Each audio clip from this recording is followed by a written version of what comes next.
I am Nagendra Yadav.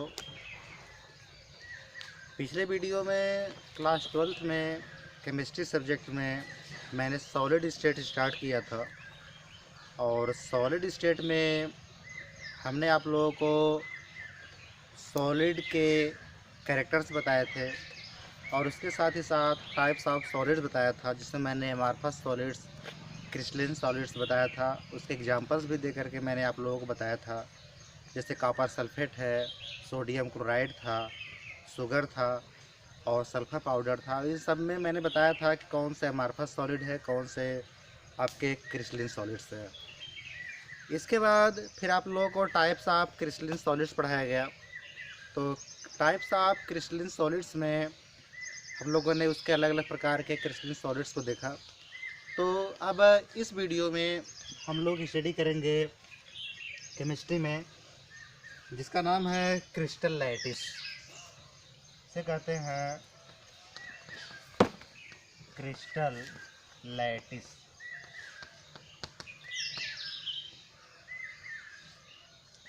Crystal lattice, crystal lattice है क्या? Crystal lattice means होता है क्रिस्टल जालक। इसे क्रिस्टल जालक कहते हैं। क्रिस्टल के बारे में आपको पता चल ही गया, मैंने एग्जांपल्स दे करके बताए थे। तो अब ये क्रिस्टल लैटिस है। क्रिस्टल लैटिस जो होता है ये एक जालक बनाता है, एक जाल होता है जो कि चारों तरफ से जो है वो एक दूसरे से मिले होते हैं और उसके जो छोटे छोटे पार्टिकल्स होते हैं उनके शेप भी वही होते हैं जो एक बड़े क्रिस्टल्स का होता है। जैसे एक फिटकरी है, उस फिटकरी को वो जितना बड़ा है तो उसके जो शेप होते हैं अंदर के क्रिस्टल्स के, वो वैसा ही होता है जैसा कि उसको एकदम महीन पीस करके एक छोटा सा क्रिस्टल ले लो, वो भी यही होता है। इसका सबसे अच्छा एग्जांपल है क्यूब। क्यूब आप लोग देखे हैं, वो जो क्यूब होता है जो लोग ऐसे से मिलाते हैं कि एक तरफ ग्रीन कलर होता है, किसी तरफ रेड होता है, किसी तरफ आपका येलो होता है, किसी तरफ वाइट होता है। तो फिर उसको हम मिलाते हैं, मिलाने के बाद पूरा पूरा एक तरफ वाइट, एक तरफ आपका येलो हो जाता है, एक तरफ ग्रीन हो जाता है, एक तरफ आपका रेड हो जाता है। तो वो एक क्यूब है। उस क्यूब का लंबाई, चौड़ाई, तमाम चीज़ें जो है, ऊंचाई, ये सब बराबर होते हैं। अब उस क्यूब में देखोगे तो वो छोटे छोटे क्यूब से मिलकर के बड़ा बना होता है। तो उसमें से जब एक क्यूब हम निकाल लेते हैं, वो एक पूरा का पूरा आपका क्यूब हो गया। उस क्यूब में से जब एक छोटा सा उसका पार्ट निकाल लेते हैं तो उसका भी शेप सेम वही होता है जैसा कि बड़े वाले क्यूब का था। तो इस छोटे से पार्ट में भी इसकी लंबाई, चौड़ाई, ऊंचाई, हर चीज़ इक्वल होती है। तो कहने का मतलब यह है कि जो एक क्रिस्टल्स होते हैं, उन क्रिस्टल की जो एक शेप होती है वो फिक्स होती है और ये क्रिस्टल्स छोटे छोटे सेल से मिलकर के बने होते हैं, जिनको हम यूनिट सेल कहते हैं। क्या कहते हैं? Unit cell. Unit cell. अब देखिए, ये यूनिट सेल क्या है? यूनिट सेल जो होता है ये क्रिस्टल लैटिस से ही प्राप्त किए जाते हैं। जो क्रिस्टल लैटिस होता है उसी का एक छोटा सा पार्ट होता है यूनिट सेल। देखिए, क्रिस्टल लैटिस में हम लोग पढ़ रहे हैं स्पेस लैटिस और यूनिट सेल के बारे में। तो बारी बारी से इनके बारे में हम लोग जानेंगे। जैसे आपका है स्पेस लैटिस। स्पेस लैटिस क्या है? देखिए, द 3 डायमेंशनल अरेंजमेंट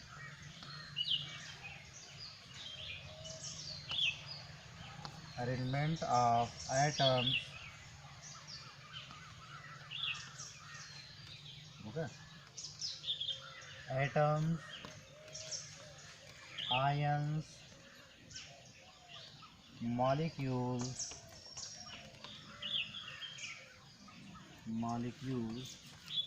इधर लिख दे रहा है, atoms, ions, molecules in space is called space lattice। देखिए, the three dimensional arrangements of atoms, ions या molecules in space is called space lattice. Space lattice है क्या?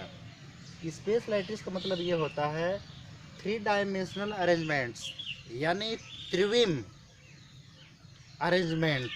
अरेंजमेंट मतलब व्यवस्थित। क्या? एटम्स, आयंस या मॉलिक्यूल्स इन ए स्पेस, यानी किसी क्षेत्र में, किसी चीज़ में जो अरेंजमेंट होता है एटम्स का या मॉलिक्यूल्स का या आपका आयंस का, तो उस अरेंजमेंट्स को हम लोग कहते हैं स्पेस लैटिस। क्या कहते हैं? Space lattice. क्योंकि देखिए, जो क्रिस्टल्स होते हैं उन क्रिस्टल्स पर कई कार्नर्स होते हैं, तो उन कार्नर्स पर जो है एटम्स लगे होते हैं या आयंस लगे होते हैं या मॉलिक्यूल्स लगे होते हैं, तो उनका जो अरेंजमेंट होता है उसी अरेंजमेंट्स को हम लोग कहते हैं स्पेस लैटिस। एक बार फिर सुन लीजिए, the three dimensional arrangement of atoms, ions और molecules in space is called space lattice. यानी कहने का मतलब ये है कि एटम्स का, आयंस का या मॉलिक्यूल्स का जो अरेंजमेंट होता है चारों तरफ त्रिम क्षेत्र में, यानी थ्री डायमेंशनल अरेंजमेंट्स, तो उनके चारों तरफ जो ये अरेंजमेंट्स होते हैं उसी अरेंजमेंट्स को हम लोग कहते हैं स्पेस लैटिस। तो ये चीज़ हो गई। अब आगे हम लोग देखेंगे unit cell.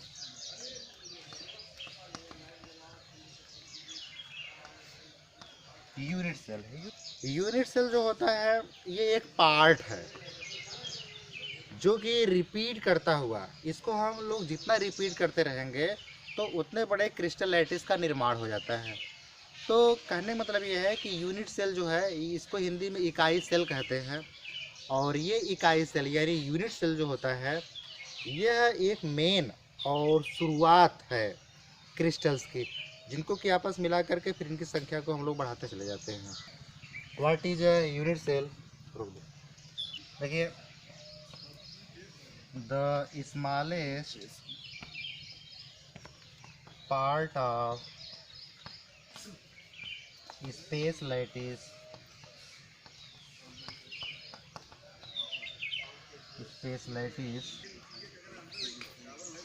which on repetition over and over again forms the complete crystal lattice is called unit cell। एक बार फिर सुन लीजिए, the smallest parts of space lattice which on repetition over and over again forms the complete crystal lattice is called unit cell। कहने का मतलब यह है कि स्पेस लैटिस का स्मॉलेस्ट पार्ट, यानी जो स्पेस लैटिस के बारे में भी हम लोगों ने पढ़ा, स्पेस लैटिस का जो स्मॉलेस्ट पार्ट है, सबसे छोटा पार्ट, जब उसको रिपीट करके, बार बार रिपीट करके एक कंप्लीट क्रिस्टल लैटिस का निर्माण हो जाता है, तो उस प्रक्रिया को या उसे हम लोग यूनिट सेल कहते हैं। या थोड़ी सी डेफिनेशन चेंज करते हैं हम लोग, जैसे कहने का मतलब ये है कि स्पेस लैटिस का वह छोटा सा छोटा पार्ट जिनके बार बार रिपीट होने से, बार बार मिलने से एक कंप्लीट क्रिस्टल लैटिस का निर्माण होता है, तो उस स्मॉलेस्ट पार्ट को हम लोग यूनिट सेल कहते हैं। क्या कहते हैं? Unit cell. तो इसको आप लोग लर्न कर डालिएगा कि the smallest part of space lattice which on repetition over and over again forms the complete crystal lattice is called unit cell. अब देखिए, ये तो बात हो गई यूनिट सेल की, कि यानी वह छोटा छोटा पार्ट जिनको आपस में मिला करके जो है उनके बार बार दोहराव से एक कंप्लीट क्रिस्टल लैटिस का निर्माण होता है, तो उस स्मॉलेस्ट पार्ट को हम लोग यूनिट सेल कहते हैं। अब यूनिट सेल होता कैसे है? देखिए, सिंपल सी बात है, ये यूनिट सेल जो होता है ये इस प्रकार से होते हैं।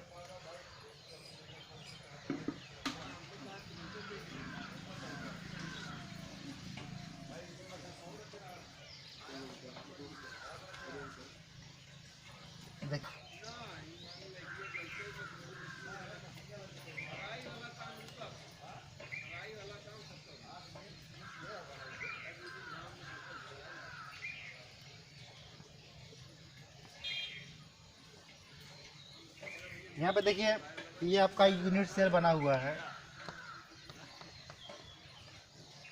यूनिट सेल, जिसे हम लोग हिंदी में इकाई सेल कहते हैं।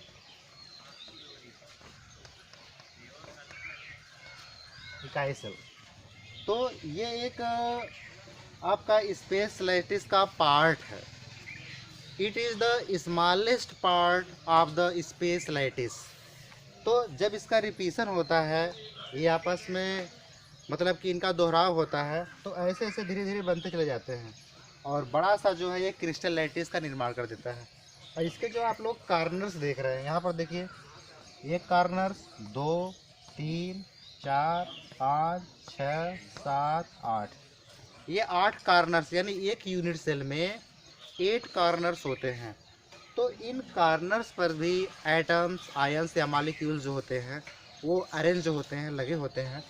तो अब हर कार्नर से अलग अलग और यूनिट सेल जुड़े होते हैं और ऐसे धीरे धीरे क्रिस्टल लैटिस का निर्माण हो जाता है। यानी कुछ यहाँ पे जुड़ाएगा, कुछ यहाँ पर, कुछ इधर, कुछ इधर, कुछ ऊपर। जैसे सपोज दैट ये कोई एक पार्ट है, तो इस पार्ट से हम देखेंगे तो जैसे हमने इतने चीज़ों को यहाँ पर इस लगा दिया, ये एक कार्नर है। तो कहने मतलब है कि एक कार्नर से ये कई एटम्स, यानी कई एटम या कह सकते हैं कई यूनिट से लगे होते हैं। तो यहाँ पर जो भी आयंस होंगे या जो भी एटम्स होंगे वो इन सबको भी मिल रहे हैं। तो ये बात हो गई आपका यूनिट सेल की। अब हम बारी बारी से जो है इनके, यानी कि जो एक क्यूब बन रहा है उसके बारे में पढ़ेंगे। तो हम पढ़ेंगे टाइप्स ऑफ यूनिट सेल के बारे में। Types of unit cell, it is of following types: the unit cell,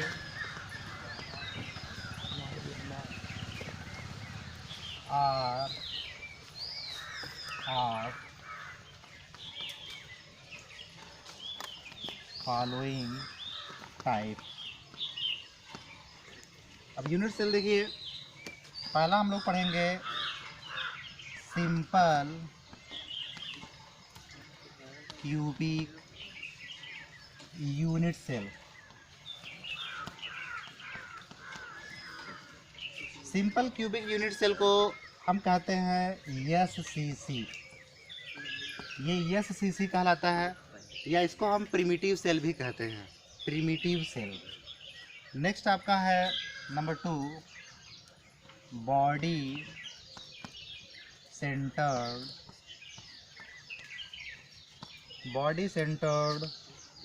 cubic unit cell। body centered cubic unit cell is also called BCC। and next, face centered cubic cell, face centered cubic unit cell, it is also called FCC, यानी face centred cubic cell.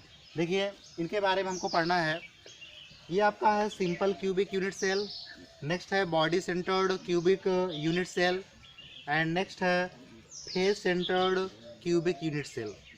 Hindi में देखिए क्या कहते हैं, हिंदी में इसे हम कहते हैं सरल घन इकाई सेल। जैसे जो यूपी बोर्ड के बच्चे हैं वो भी एनसीईआरटी से पढ़ रहे हैं, तो इसको हम कहेंगे सरल घन इकाई सेल। और इसको कहते हैं, ये है आपका body centred cubic unit cell, यानी काय केंद्रित घन इकाई सेल।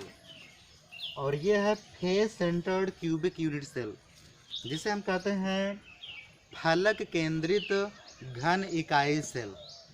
तो ये है, हम बारी बारी से इन सभी यूनिट सेल के बारे में पढ़ेंगे। तो पहला आप लोगों का है सिंपल क्यूबिक यूनिट सेल। देखिए सिंपल क्यूबिक यूनिट सेल होता क्या है, बहुत ही सिंपल टॉपिक है ये, इसे सिंपल कोई टॉपिक हो नहीं सकता केमिस्ट्री में। सिंपल क्यूबिक यूनिट सेल, सरल घन इकाई सेल, जिसे हम प्रिमिटिव सेल भी कहते हैं। यानी केवल एक यूनिट सेल बना दो, वही जो यूनिट सेल होगा वो आपका एससीसी कहलाएगा। जैसे देखिए simple cubic unit cell, the cubic unit cell in which the atoms, ions or molecules are present only at the corners of the cubic is called simple cubic unit cell. एक बार फिर से सुनिए. The cubic unit cell in which the atoms, ions or molecules are present only at the corner of the cubic is called simple cubic unit cell. कहने का मतलब ये है कि सिंपल क्यूबिक सेल में होता क्या है. सिंपल क्यूबिक सेल में जो एटम्स होते हैं, आयंस होते हैं या मॉलिक्यूल्स होते हैं, वो केवल और केवल इनका जो कॉर्नर होता है क्यूबिक का, उस कॉर्नर्स पर जब उस कॉर्नर्स पर प्रेजेंट होते हैं तो उसे हम cubic simple cubic unit cell कहते हैं. यानी किसी इकाई सेल में उनके कोनों पर यानी उनके कॉर्नर्स पर एटम्स, आयंस या मॉलिक्यूल के व्यवस्थित होना सिंपल क्यूबिक यूनिट सेल कहलाता है. अब इसमें आप लोग देखोगे एकदम सिंपल सी बात है. यहाँ पर जैसे ये आपका है, देखिए ये आपका है एक यूनिट सेल.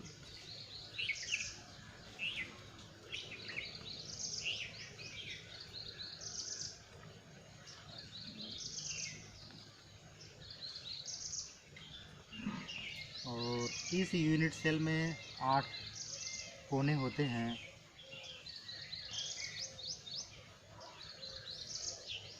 ये हो गया आपका यूनिट सेल, जिसे हम कहेंगे simple cubic unit cell. Simple cubic unit cell. देखिए यहाँ पर कहा क्या है, in which the items, ions और molecules are present only at the corners of the cubic. तो ये आपका एक क्यूबिक है. इस क्यूबिक के केवल और केवल कॉर्नर्स पर जालक बिंदु यानी एटम्स, आयंस या मॉलिक्यूल्स जो प्रेजेंट होते हैं उसे हम सिंपल क्यूबिक यूनिट सेल कहते हैं. जैसे यहाँ पर हम लोग देखेंगे नंबर ऑफ कॉर्नर्स जो है वो आपका 8 है. 1 2 3 4 5 6 7 एंड 8 कॉर्नर्स हैं. तो इन 8 कॉर्नर्स पर हम लोग देखेंगे. जूम करिए थोड़ा सा. चौथा यहाँ पर है, पांचवा नेक्स्ट यहाँ पर है, छठवां यहाँ पर है, सातवां यहाँ पर है और आठवां यहाँ पर है. देखिए एक कॉर्नर्स, 2 कॉर्नर्स, 3 4 5 6 7 और 8 कॉर्नर्स है और 8 पर मैंने आइटम्स को लगा दिया है. तो कहने मतलब ये है कि जब केवल और केवल कॉर्नर्स पर जालक बिंदु उपस्थित होते हैं तो उसे हम सिंपल क्यूबिक यूनिट सेल कहते हैं. अब इसका हम लोग मतलब कि निकालेंगे, मेजरमेंट करेंगे. तो देखिए number of atoms per unit cell, number of atoms per unit cell. तो यहाँ पर हम लोग देखेंगे कुल मिला करके आपका जो है 8 कॉर्नर है. 1 कॉर्नर, 2 कॉर्नर, 3 4 5 6 7 8 कॉर्नर हो गया. और इसके बाद नंबर ऑफ आइटम्स, क्योंकि एक एक कॉर्नर पर 8 और जुड़े हुए हैं यूनिट सेल एक कॉर्नर से. तो इसका मतलब ये है कि एक कॉर्नर का जो एक आइटम्स है, उस आइटम्स जब वो 8 यूनिट सेल से जुड़ा हुआ है तो इसका 1/8वां हिस्सा यानी 1/8 पार्ट जो है वो एक कॉर्नर्स को मिल रहा है प्रत्येक यूनिट सेल के. तो पूरा मिला करके 8 कॉर्नर है. 8 into 1/8 is equal to 8/8 equal to 1. कहने का मतलब ये है कि एक यूनिट सेल में यानी एक सिंपल क्यूबिक यूनिट सेल में जो एटम्स की संख्या होती है वो 1 होती है. एकदम सिंपल सी बात है. एक बार फिर से इसको देख लीजिए। यहाँ पर आप लोग देखेंगे number of items per unit cell. तो यहाँ पर 8 कार्नर्स बने हुए हैं और 8 कार्नर्स पर आइटम्स लगे हुए हैं। और ये जो आइटम्स लगे हैं तो हर कार्नर का 1/8वां हिस्सा यानी 1/8 पार्ट जो है वो यूनिट सेल को मिल रहा है एक एक कार्नर से। तो 8 कार्नर्स है तो मैंने 8 को मल्टीप्लाई कर दिया 1/8 में। जब 1/8 में मैंने मल्टीप्लाई किया तो ये आपका 8/8 हुआ और बराबर 1। तो मिला करके कहने का मतलब ये है कि एक सिंपल क्यूबिक यूनिट सेल में ओनली 1 आपका आइटम जो है वो प्रेजेंट होता है। बात समझ में आ गई सबको? कोई प्रॉब्लम्स?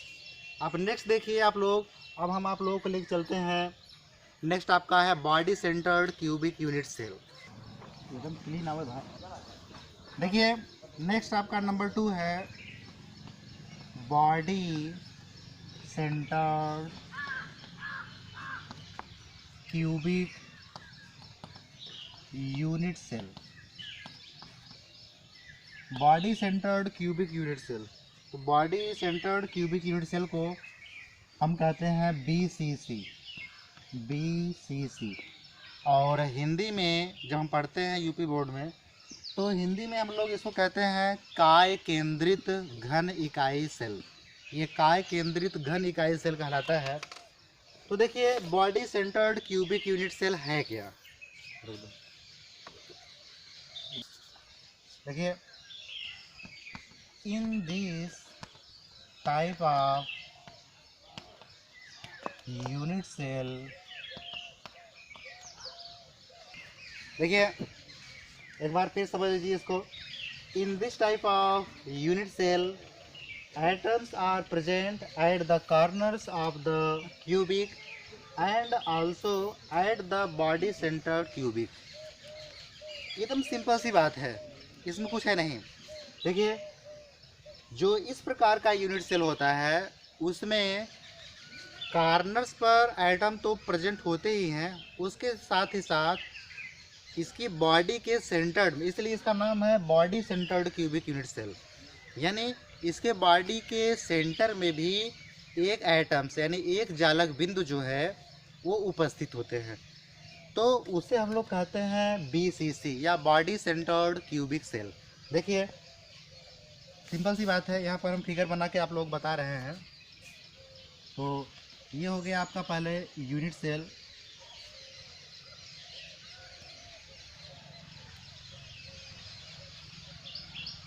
जिसमें आपको पता हो गया कि 8 कार्नर्स होते हैं और 8 कार्नर्स पर जालक बिंदु लगे होते हैं, यानी एटम्स जो है या आयंस या मॉलिक्यूल्स वो लगे होते हैं।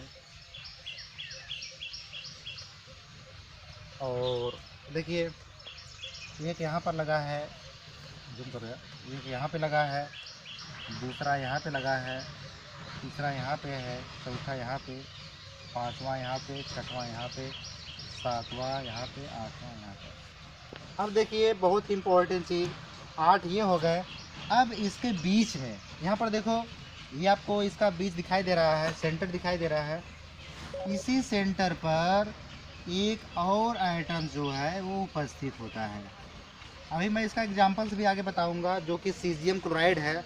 तो सीजियम क्लोराइड इसका एग्जाम्पल है, बहुत ही अच्छा है, बहुत ही सिंपल एग्जाम्पल्स है, उसको मैं बताऊंगा। तो वहाँ पर आप लोगों को ये समझ में आ जाएगा। तो यहाँ पर देखिए ये आपके क्यूबिक यूनिट सेल में जो है इसके सेंटर में काय केंद्रित यानी बॉडी सेंटर में एक एटम्स और पाया जा रहा है। तो ये जो एटम्स पाए जा रहे हैं तो उसी के कारण जो है अब इसका नाम हो जाएगा body centred cubic unit cell. ये आपका हो गया BCC, इसको हम कहेंगे BCC, क्योंकि इसके बॉडी के सेंटर में भी एक एटम मौजूद है।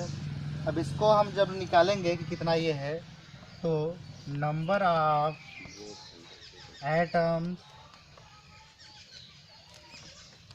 पर unit cell, number of atoms per unit cell. तो अब हमको पता ही है, एकदम सिंपल सी बात है भाई।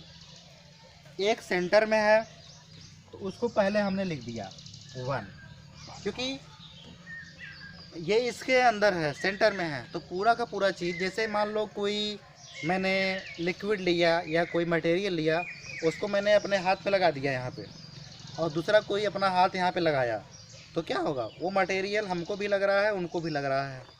लेकिन अगर उसको ले करके हम अपने अंदर डाल दिया केवल, तब तो केवल हमें ही कोई मिलेगा। तो वही चीज़ है, ये पूरा का पूरा अधिकार इस एटम का इनके अंदर है, इनको मिला है और किसी को नहीं है। तो 1 एटम्स को पूरा मैंने यहाँ पे लिख दिया, प्लस देखिए 8 कार्नर्स हैं, हमको पता है, तो हमने लिख दिया 8, और 8 कार्नर्स का, इसमें प्रत्येक कार्नर्स का 1/8 पार्ट जो है वो हर कार्नर पे मिल रहा है एक यूनिट सेल को। तो इसलिए इसको हम लिख देंगे 8 इंटू 1/8 इक्वल टू, यहाँ पर हो जाएगा 1 plus 8/8 is equal to 1 plus 1 is equal to 2। यानी जो बॉडी सेंटर्ड क्यूबिक सेल होते हैं, उस बॉडी सेंटर्ड क्यूबिक सेल में जो है नंबर ऑफ आइटम्स जो होते हैं वो 2 होते हैं। एक अंदर होता है, 8 कार्नर्स पर लगे होते हैं, लेकिन उसका 1/8वां हिस्सा मिलता है। तो इस प्रकार से कुल मिला करके ये आपका हो गया body centred cubic unit cell. एक बार फिर से मैं रिपीट कर रहा हूँ, देखिए, in this type of unit cell atoms are present at the corners of the cubic and also at the body centered cubic। कहने मतलब ये है कि इस प्रकार के जो यूनिट सेल होते हैं उनका एटम्स कार्नर्स पर मौजूद तो होता ही है, उसके साथ ही साथ इसके सेंटर में एटम्स जो है वो मौजूद होते हैं। तो उसे हम कहते हैं body centred cubic unit cell. ये हो गया, यहाँ पर मैंने इसको प्रेजेंट करके दिखाया है, आप लोग देख रहे हैं। तो यहाँ पर मैंने इसको निकाला है, जिसमें number of atoms per unit cell मैंने दिखाया है। तो 1 एटम्स आपका अंदर का है, यहाँ पर इसके सेंटर का, उसको मैंने लिख दिया। 8 कार्नर्स हैं, तो 8 कार्नर्स में प्रत्येक कार्नर्स का 1/8वां हिस्सा हर कार्नर्स को मिल रहा है एटम्स का। तो मैंने इसको इससे मल्टीप्लाई किया, फिर डिवाइड किया, तो आपका आ गया 1 + 1 = 2। यानी कुल मिला करके इसमें 2 एटम्स प्रेजेंट होते हैं।